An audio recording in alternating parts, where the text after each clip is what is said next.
بڑے ہو جاتے جوان ہوتے پھر ہم کہتے ہیں نماز پڑھو، کہتے ہیں کہ نہیں پڑھتے، کیا ہوتا ہے ایسی خام خواہ، کیوں ہمارے پیچھے پڑے ہو نماز پڑھنے کے لیے؟ ان کے ذہنوں میں نہیں ہوتا کہ اللہ کا حکم ہے، ان کے ذہنوں میں نہیں ہوتا کہ مرنا ہے، آخرت میں جانا ہے، آگے جا کر جہنم میں جنت ہے۔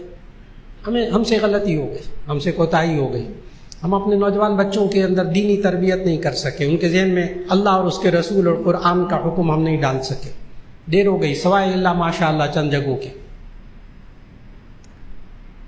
بچے کا ذہن بھی بنانا پڑے گا تاکہ اب بچے کو جب دین پر چلنے کا کہیں تو اسے قبول کرے خوش دلی کے ساتھ۔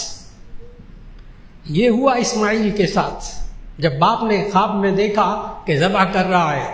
دیکھیے بچے کا ذہن بنانا کتنا ضروری ہے، پھر آپ کو اسماعیل والا جواب ملا کرے گا اپنے بچے بچیوں سے، جب اللہ کے حکم پر عمل کرنے کو آپ کہیں گے پھر اسماعیل والا جواب ملے گا۔